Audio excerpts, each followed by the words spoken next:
dulu berkisar sekitar tahun 1855-an. Itu kitabnya. Dimulai menjadi kitab sekitar 1855-an. Kemudian para siswa Syekh Ahmad Rifai itu bisa mengembangkan siswa-siswanya, punya siswa banyak, terus berpegang dengan kitab. Cuman kitab itu adalah termasuk kitab ahli sunni.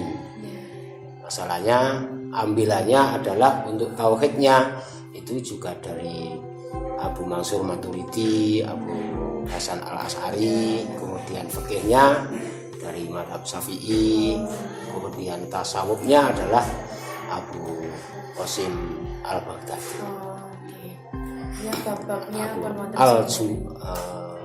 Abu Qasim Al-Junaidi. Ya.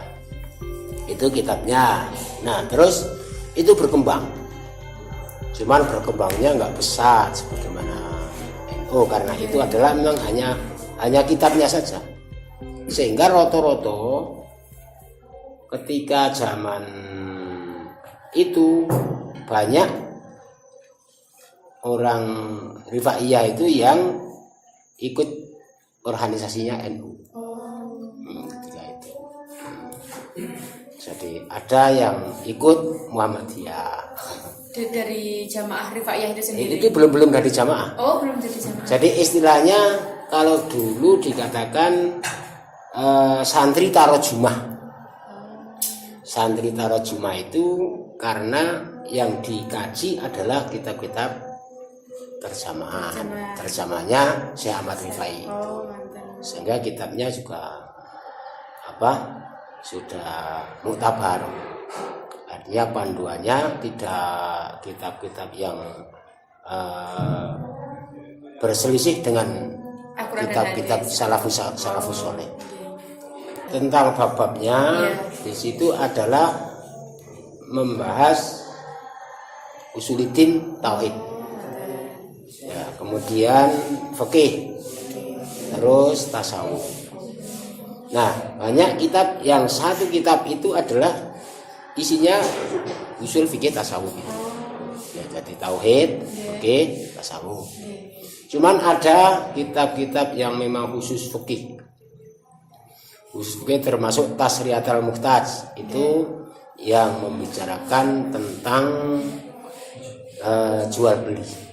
Terus kronologi terjadinya organisasi Rifaiyah itu dulu orang-orang santri tarojumah itu memang istilahnya banyak menerima fitnahan bahwa kitab tarojumah atau santri tarojumah itu kalau mati jadi celeng dan sebagainya.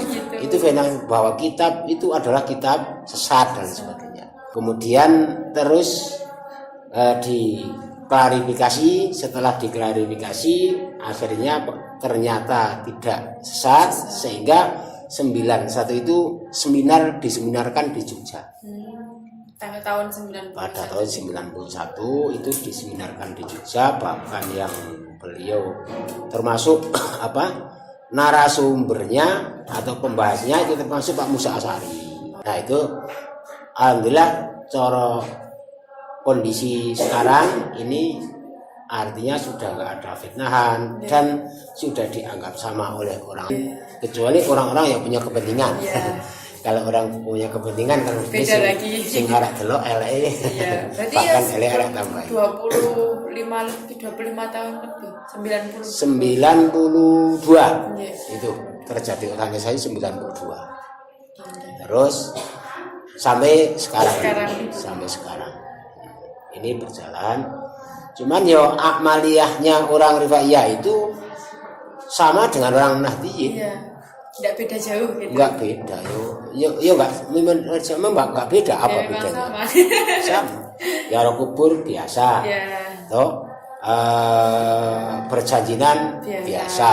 Tahlil Ya, yang sama. membedakan kitab yang dipelajari ini. Yang dipelajari itu saja kan sama. Yeah. Artinya untuk fikihnya juga sama dengan Fathul Mu'in, Yeah. dengan Fathul Qorib, dengan Bajuri, itu sama, itu sama. Sehingga dulu ketika saya masih muda, tahap-tahap belajar, saya sudah mengkaji kitab-kitab tarjumah.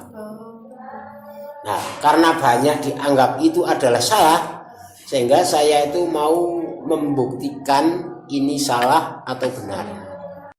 Istilah fikih itu saya kalau belajar hanya nggak teknik bacaannya saja.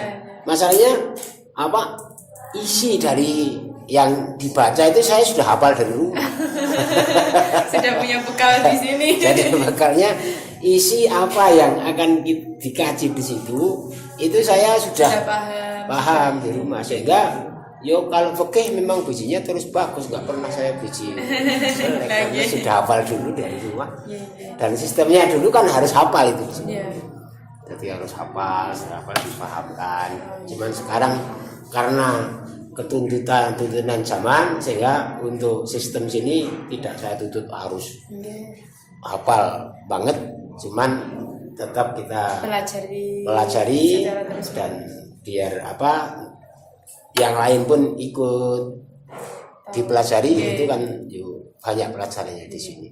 Dulu ditarget bahwa organisasi itu harus punya pimpinan wilayah tingkat provinsi, itu kan harus 50%. Ketika itu 50%-nya adalah harus 17. Ya alhamdulillah ketika muktamar di Pekalongan itu sudah ada 23 provinsi. Dulu pertama kali yang membawa Islam di daerah Temanggung Utara. Ya. Kemudian ada orang Joyo Pawiro. Mbah Joyo Pawiro itu lahan kebunnya itu berdekatan dengan mbah saya. Kemudian membicarakan tentang rukun Islam 1. Sehingga mbah saya itu kalut. Oh gitu. Mbah saya itu artinya tertarik. Setelah tertarik, kemudian mbah saya juga ikut mengembangkan. Dan dulu mbah saya juga sudah mempelajari kitab kuning itu. Sekolahnya juga sudah kitab kuning. Cuman sekarang orang Rifaiyah itu sekolahnya nggak hanya kitab ireng, Pak. Pembelajaran kitab Jawa di sini, kitab ireng dibacakan, nanti menjelaskan bahasa Indonesia. Oh gitu. Sebab memang ada Sumatera, mungkin Pulau Mudeng, ada bahasa. Dulu juga ada Sulawesi. Ini menyesuaikan santrinya, makanya biar semuanya menerima. Untuk keterangan kami anjurkan untuk bahasa Indonesia. Jadi sementara ya kalau penerapan bahasa sehari-hari ya bahasa Jawa.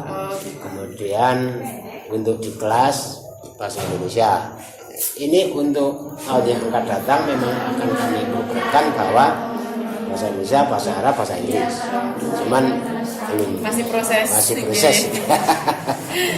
Dalam hal ubudiyah itu sangat berhati-hati. Kemudian sing masih membaur sekali, cuman ini putra dan putri berjabatan tangan. Itu cara kita kan nggak boleh itu. Gitu. Makanya ini nenek Rifaiyah itu masih banyak terjaga.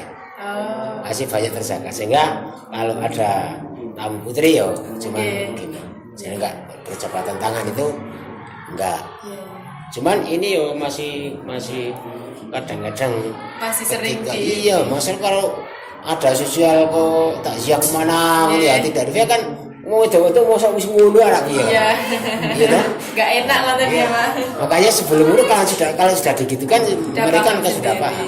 Tapi dipilih kok wis ngono ae kan. Bisa ya, mau kita langsung enggak, berarti kan membuat malu orang lain. Gitu. Membuat malu orang lain kan juga enggak boleh. Akhirnya ya cekel ae. Terutama paling dulu ketika belum musim jilbab, itu kan pertama kali orang-orang jilbaban kan orang-orang Rifai itu. Oh gitu. Di daerah niki atau? Iya, daerah sini roto semua orang Rifai ya itu jilbaban. Makanya apa dikatakan di gojlok boroken dan sebagainya. Yang ternyata sekarang malah silver cup itu. Proses ya Pak. Ya, perbedaan itu adalah tidak menjadikan problem masalah, cuman menjadikan